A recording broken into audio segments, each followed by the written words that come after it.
Hello folks, this is Brian, and here is some advice. First, I want to thank everyone who's been watching. Your support here means a lot to me. I'm glad so far there's been a really positive reception of these. I've had a lot of good comments, and I really appreciate everyone who has commented. So thanks for your feedback, and thanks for your opinions here. And for anyone who's new, I just want you to know there are multiple stories here. The title story will be coming up at some point in time in this video. So let's get started then. Am I a jerk for getting upset that my girlfriend insisted on changing in front of another man? And this is from Help Me, IDEC. Last night, my girlfriend's friend and their boyfriends came over. There were 3 girls and 4 guys. One of the guys is gay. We'll call him Charles. Charles is a good friend of my girlfriend. We had a table at a club and we were pre-gaming while the girls were taking their time getting ready. When the girls went off to our bedroom, I noticed that Charles was following them. I called my girlfriend over and told her that I wasn't comfortable with Charles being in there when she was changing. She laughed at me and told me that Charles is helping them with their makeup. She said he would rather hang out with them. Annoyed that she just laughed at my face, I called Charles over and told him to have a drink with us until the girls were finished getting dressed. My girlfriend told him to ignore me and pulled him into the bedroom with her and the other girls. I felt myself getting angry, so I went into my bedroom and confronted my girlfriend. I asked her why she insisted on having another man in there while she was getting undressed. She tried to make a point of Charles being gay, and I didn't care. A man is a man. She then told me that Charles had seen them naked many times and it wasn't a big deal. I turned to start questioning Charles and my girlfriend jumped in. It started a huge argument. After some time, everyone was screaming and yelling at each other, and the girls made me leave the room. The guys tried to calm me down, but they got where I was coming from. I ended up not going to the club with them. When my girlfriend returned home, she refused to talk to me. I tried to explain to her that she was being disrespectful. She said that I made a jerk of myself in front of our friends and it really embarrassed her. I reminded her that if she had just been respectful, none of this would have happened. It's not okay for another man to see her naked when she's in a relationship. The other guys agreed with me, but they were too afraid to say anything. She left and is not speaking to me right now, and I'm wondering if I'm a jerk here. Well, OP, I hate to break it to you, but you're the jerk here. You made a mountain out of a molehill, and you showed your girlfriend that you don't trust her judgment. You argued with her about a decision that should have been hers to make, and then afterwards you spited yourself and didn't go and hang out with the rest of everyone. So I think it's a little nonsensical here that you're not okay with her changing in front of Charles. This is something that she's done and she and her friends have done for a long time, and Charles is helping them. It's clear that Charles is closer to your girlfriend and her friends than he is with your male friends who are there. Oftentimes, people who do things like acting and whatnot, they have to change in front of people of the opposite, sex here, and that's not really that big of a deal, and it's really, honestly, not a big deal for her to change in front of someone else, and it's largely her decision and should be her discretion. So life isn't always as straightforward as you would like to make it. For instance, what happens if your girlfriend had to change in front of a male doctor, or she was being examined by a male doctor? You need to be aware that these kind of situations arise, and that she may not always be decent in front of male figures. Now, Charles, again, he is part of her friends group, part of her friend circle, and none of them seemed concerned about him being in there while they are changing. That should have been your first clue that you're in the wrong here. So next I want to kind of address some of the statements you made. First, you claimed that the guys tried to calm me down, but they got where I was coming from. I think you might be misperceiving the situation. The other guys were probably trying to calm you down. I don't know if they necessarily saw exactly where you're coming from. I think that they saw the situation was heated and wanted to cool it down. If they had really agreed with you, they probably would have also made a little bit of a fuss about Charles being in there with them. Then you twisted it when you were talking to your girlfriend and said the other guys agreed with me, but they were too afraid to say anything. So there's a huge difference between those two statements. Probably your friends were just trying to calm you down. A relationship requires mutual trust and respect. You showed your girlfriend neither of those with this incident. Furthermore, your girlfriend can do whatever she wants to do with her body and change in front of whomever she wants. You can't control that, nor should you try if you don't like the the choices that she makes, then you are free to leave the relationship. And that's really what it boils down to. Instead of making a scene, you should have sat down with her the next day and talked with her in private, and then explained why you were feeling uncomfortable with her changing in front of Charles. That could have been a productive conversation, and that should have been a discussion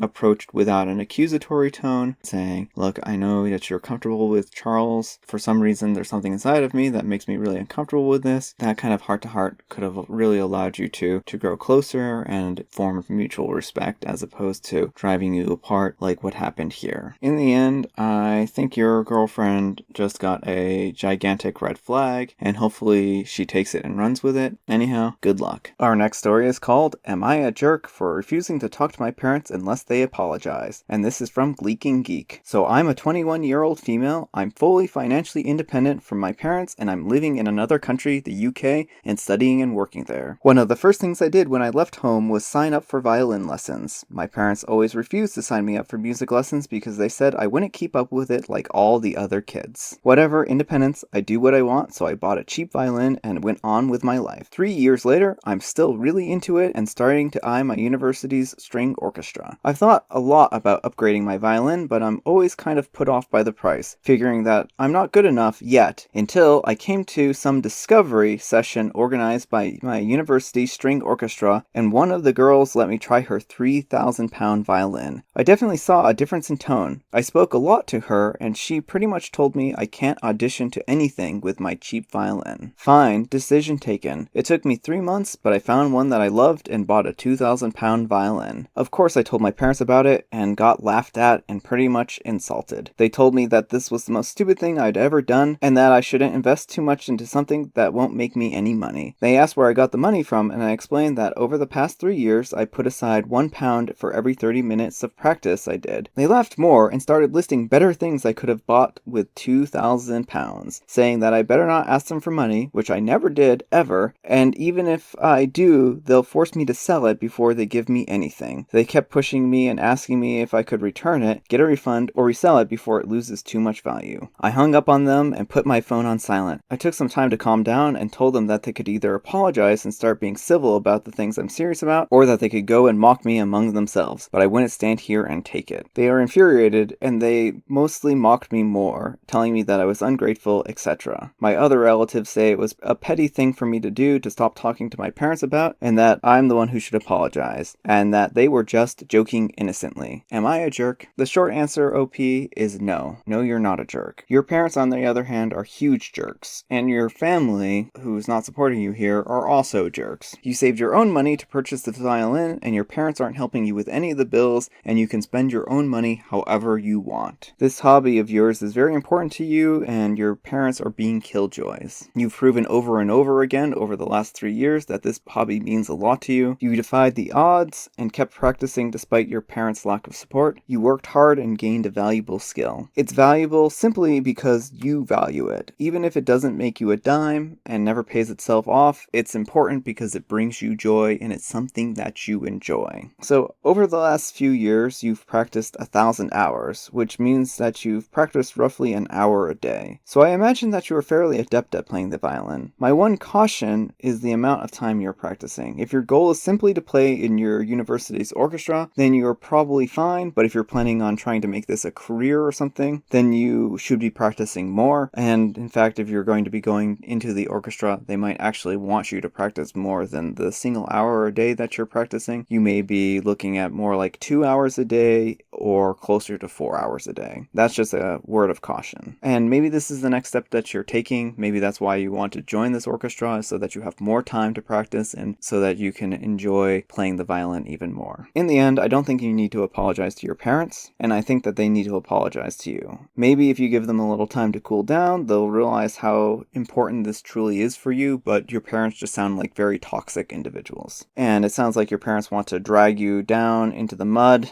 and stop you from succeeding, which is a really sad situation. I would say let them wallow in their own muck and rise above their pettiness and prove to them that this is something that you can and do have the will to do. Anyhow, good luck, and I hope you're very successful with your violin playing. This next letter is called, Am I a Jerk for Wanting My Daughter's Boyfriend, or soon-to-be fiance, to know her dark secret before marriage, and this is from Pause96. I'm the dad of a 25-year-old young woman, and I love her very much. I've been able to have a good relationship with my daughter, and I enjoy the time with her. But there's one thing about her that would give many people pause. She's a diagnosed sociopath. She did exhibit odd, disturbing behavior at a young age, and after a serious incident of abuse towards her younger sister, I realized that she needed professional help. Throughout her elementary years, she struggled heavily, getting into lots of trouble in school for lying, cruelty, and all other types of misbehavior. With an enormous amount of support and therapy, her bad behavior was minimized as she grew older. She received an antisocial personality disorder diagnosis at 18,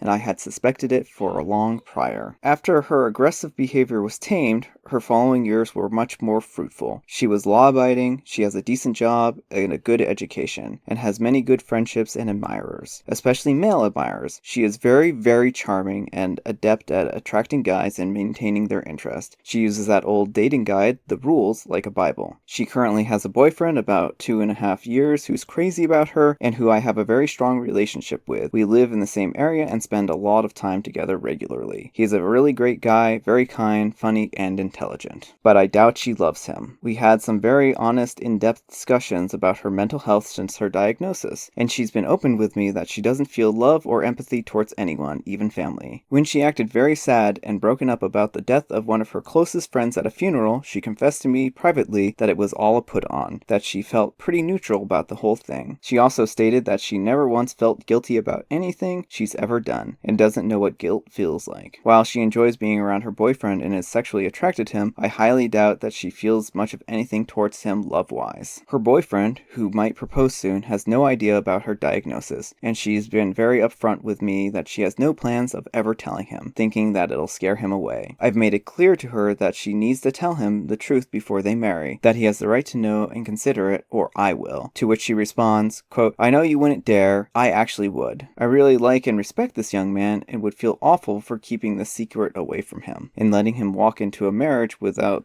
this piece of knowledge. I'm not trying to sabotage my daughter's future. Maybe her boyfriend's love of her personality and other aspects is enough that it won't end the relationship. It's his decision to make, but he deserves all the facts. Someday he's bound to find out she's a bit off. It can't be kept a secret forever. Am I a jerk? This is a hard one, OP, and I'm not going to answer whether you're a jerk or not. This is a tough situation, and I think there are good arguments to be made on both sides. I will, however, say this. Antisocial personality disorder does not immediately make you a monster. There are a lot of folks in this world that are undiagnosed antisocial personality disorder and live and work around us, and no one ever even knows about it. For a good example of this, look no further than Dr. James Fallon, and I'll put a link down below or even on the screen. He's a very successful neuroscientist who found out late in life that he was a psychopath. He had a troubled early childhood that his mother hid from him, and his friends and family always suspected that something was off about him, and after he found out that he was a psychopath, his friends and families were like, oh yeah, that makes sense. So here's the thing. She told you that she doesn't feel love or empathy towards anyone, and yet this doesn't stop you from loving her, nor does this mean she doesn't understand what it means to be loved. Like you said, she enjoys being around her partner, but she is incapable of loving him through no fault of her own. This is a really tough situation probably for her, and she's probably really frightened by the prospect of telling him about this. Also, she's likely a really calculating individual whose decisions are not impacted by emotions, so chances are that if she's saying that telling him will scare him away, then she's probably correct. She probably knows him well enough. And by telling him behind her back, you're essentially demonstrating that you don't trust her or her judgment. And here's the thing, she knows certain behaviors are socially acceptable, and she's learned how to be normal in a world that would reject her and call her a monster if they did know her deep, dark secret.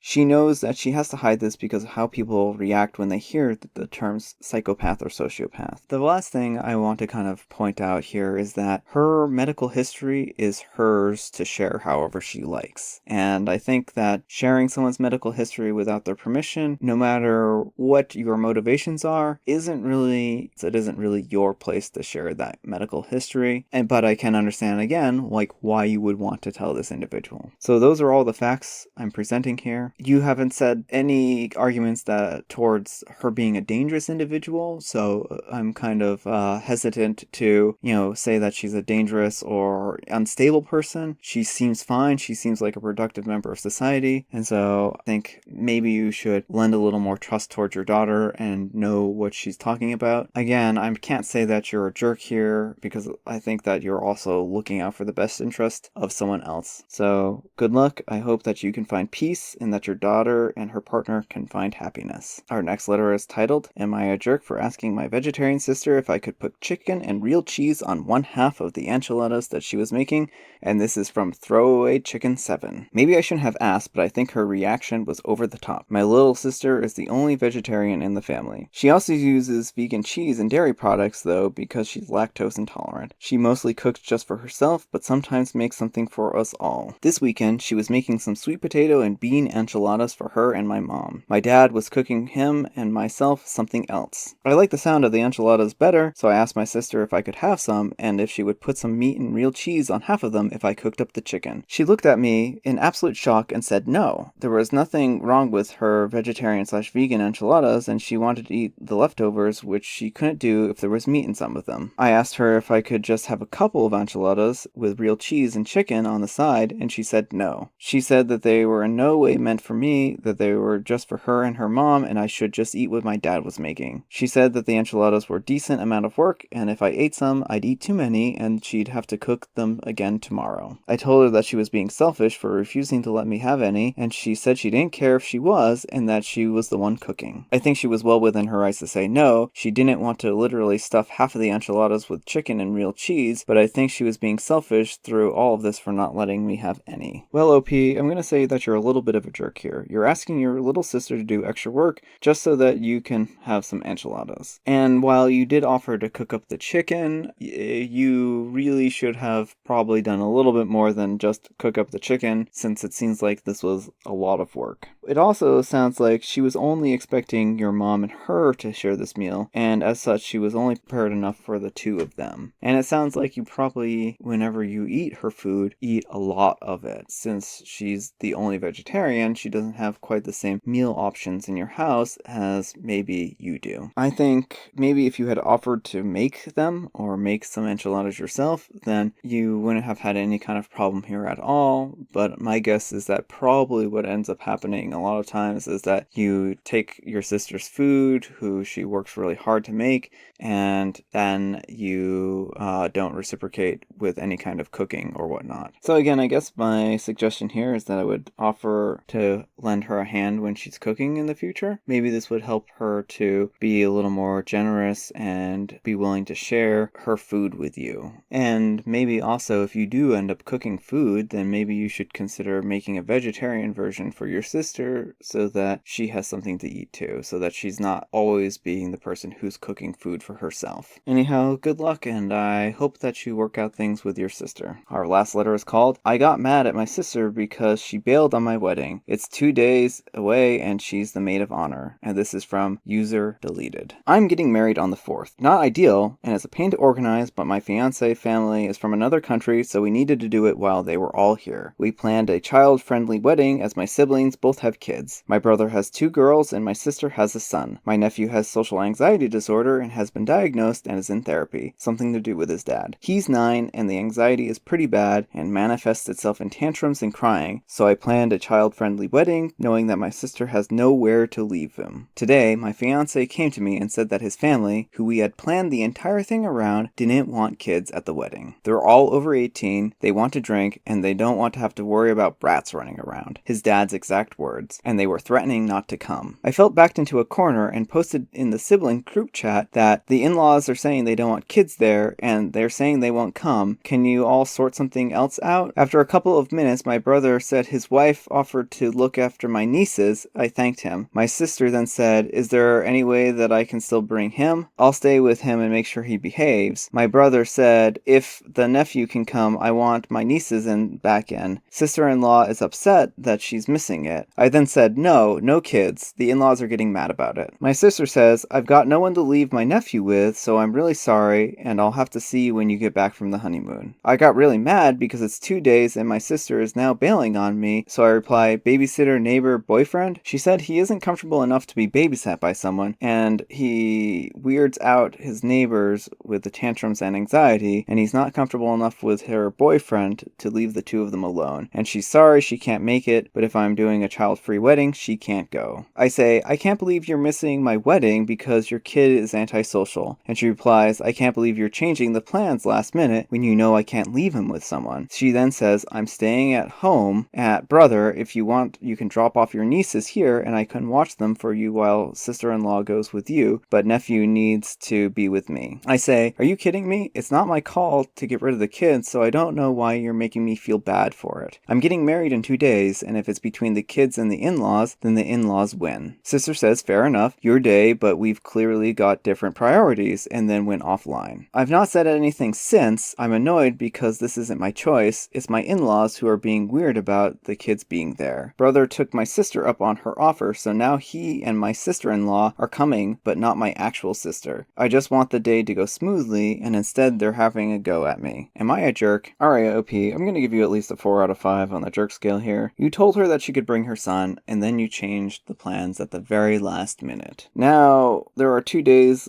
into the wedding, and she can't find someone to take care of her son. She isn't bailing on you, you're putting her in a bad situation. By your own admittance, you said, so I planned a child-friendly wedding, knowing that my sister had no one to leave him with. So you knew that she wasn't going to be able to leave her son anywhere, but you're being bullied and pressured by your in-laws to acquiesce to their will. Not everyone's going to be happy in this situation, and that's just the way life is sometimes. So you have to choose what the priorities are going to be here, and it sounds like you've chosen the in-laws. That's just the way this is going to have to be. Her son has special needs, and you can't expect her to be able to find a babysitter last minute just because of you. But not only is she taking care of her son, she also offered to take care of your brother's children as well, so that your brother and his wife can actually go to the wedding and enjoy themselves. Your sister is actually being a really good person here and is really being very, very flexible. It's you who's not being flexible. So I'm also going to say that your in-laws here are acting like complete jerks. They're strong-arming you, and I think you should have stood up to them, and I think you should have stood your ground if having your sister there was really important to you. Anyhow, good luck. Alright folks, that's all the time we have for now. Hopefully you enjoyed this episode. Please consider giving me a thumbs up. It would help me out a lot if you enjoyed this episode. Consider giving me a thumbs down if you thought I did a bad job of reading these letters and giving a good analysis of them. And hopefully we'll see you in the future. Take care, stay well, and have a great day.